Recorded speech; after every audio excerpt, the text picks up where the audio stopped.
Hi, welcome back to my channel. For those who don't know me, my name is Katharine, and in today's video, I'm going to be talking about my February TBR or to be read list.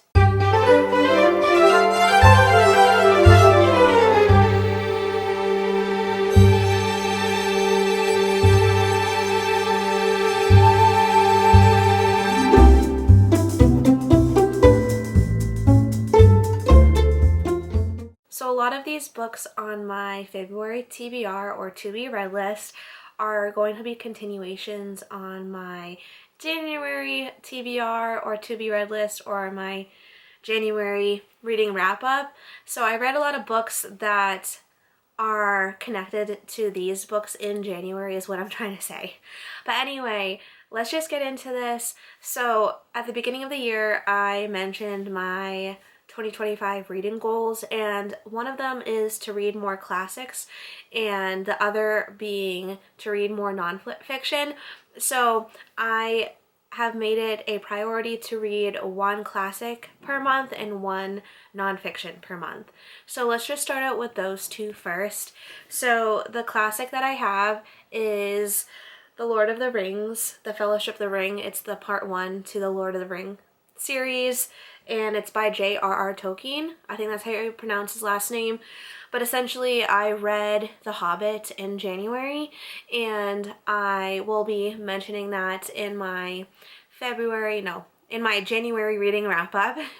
We're doing my February TBR right now, but the Hobbit reading wrap up will be in my January reading wrap up, so you can see how I thought about that book in that video. I'll tag that down below once it does upload.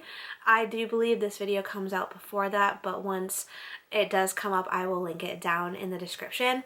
But anyway, I wanted to read this because essentially The Hobbit is like the prequel to like the Lord of the Rings series, and so I wanted to read the first book in the Lord of the Rings series next after reading The Hobbit.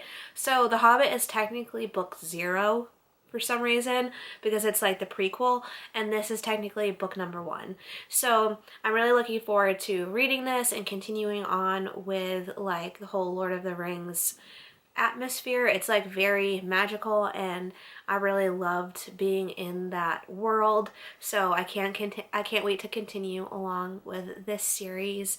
And essentially it follows Frodo Baggins, and there's people called the Ring Wraiths, I think that's how you pronounce it, who are basically searching for him because he has the Ring of Power. So it looks like some sort of like search adventure type of a thing. But anyway, I'm really looking forward to being in this world again. The nonfiction that I want to read this month is by Billy Graham. It's called The Holy Spirit. My dad actually gave this to me a few years ago, and I've yet to read it. Fun fact, my dad actually went to one of Billy Graham's like crusade type things. I think that's what it's called. But basically my dad went to one of Billy Graham's events, that's what I'm going to call it, at Boston College or like Boston University. I don't remember which one. But basically my dad went there when he was like 18 or 19 with my uncle Donnie, and that's where my dad got saved. Like he went up to like the altar and like he received Jesus right then and there, like during the altar call. So Billy Graham is like really important in my dad's life, and obviously important in my life because obviously I grew up in a household where my dad was saved and he taught me about Jesus and everything. So I really appreciate Billy Graham and what he's done, and I really admire him. So this will be my first book by Billy Graham. I have, I think, one other book by Billy Graham on my shelves called Angels that I also want to read. Maybe I'll read that in the near future, but I'm going to read The Holy Spirit first, and what I'm assuming is it's basically Billy Graham just describing like the attributes of the Holy Spirit and how the Holy Spirit can, you know, work in our lives. But yeah, I'm really looking forward to reading this. I eventually actually want to visit the Billy Graham Library in Raleigh. I think it's in Raleigh, North Carolina, South Carolina. I don't remember, but I do want to visit the Billy Graham Library at least once in my life. And this will help me prepare for that because you know, this is a book by Billy Graham. Okay, on to like my fun books, if you can call it that. Like, not that those books aren't fun, but those are more like book or like reading goal related. Like, I'm basically like not forcing, I guess I am forcing, but like those are for actual things I want to meet. But basically, like, these other books that I'm choosing from are basically just like my free-for-all books, and these are books that I'm like willingly choosing.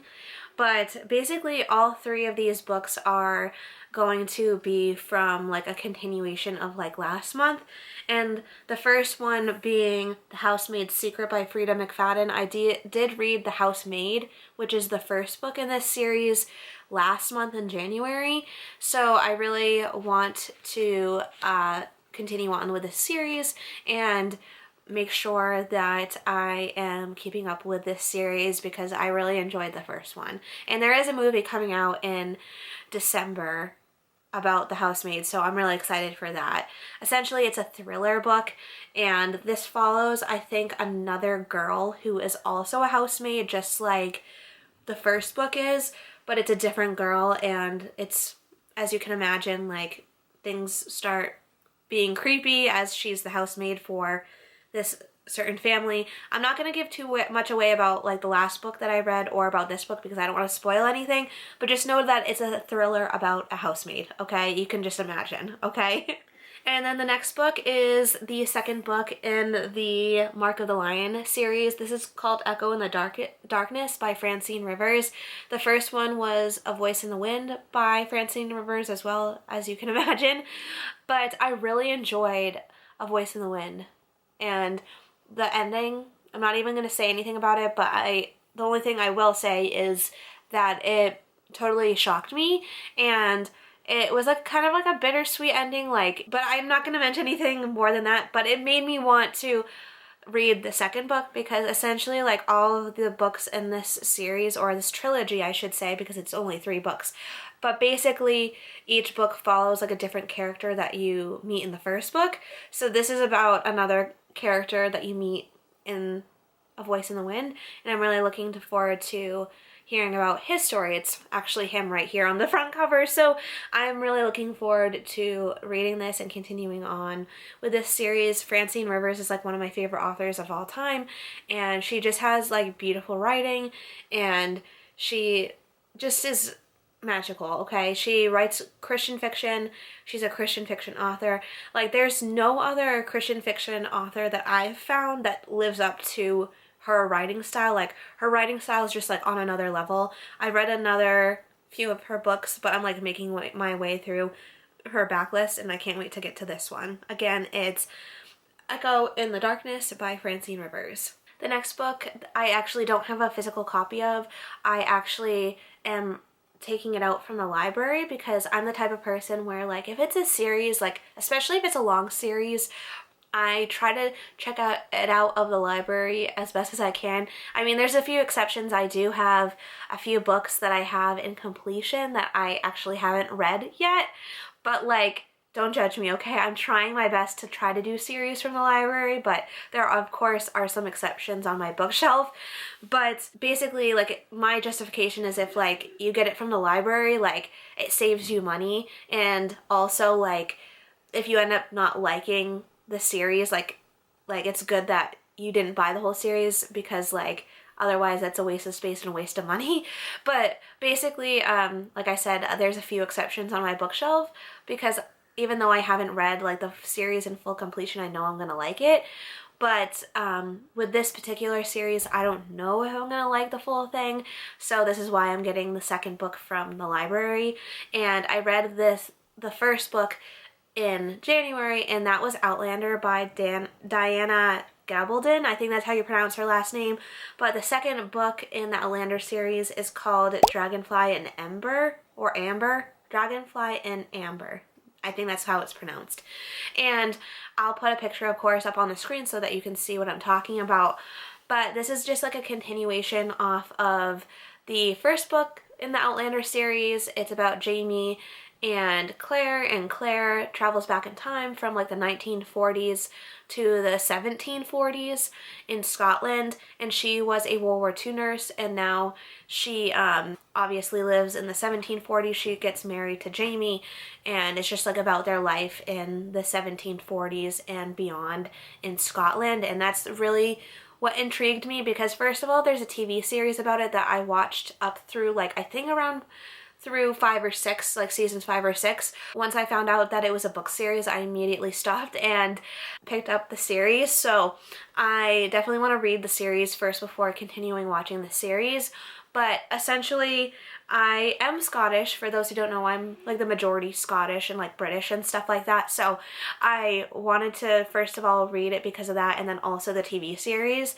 And I just really am looking forward to continuing on with this series. Like the first book, I think I gave it 4 stars, and the only reason is for that is because Claire and Jamie both have like very like prideful ways about them, and they were kind of unlikable in some parts, and also like there's just a lot of, I am a history person, but like for some reason like there were so many details in this that like were not related to the plot that like I was just like, why is this even in here? But I'm looking forward to continuing on this with the series. I enjoyed the first book, Outlander, enough to want to continue on with the series. Again, the book is called Dragonfly in Amber by Diana Gabaldon, and just looking forward to continuing on with the rest of that series and watching the TV series along with it. But yes, those are the 5 books that I'm planning on reading in the month of February. Let's see if I get to all of them. A few of those books are chunkers, especially Dragonfly and Amber, and also Echo in the Darkness by Francine Rivers.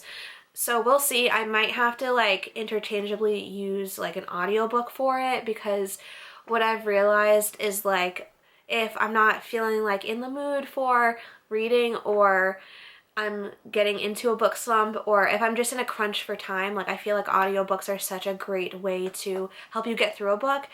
Not that I don't ever dislike reading or not enjoy reading, but I just find that sometimes it's hard when you're continually reading all the time to like always put so much brain power into it.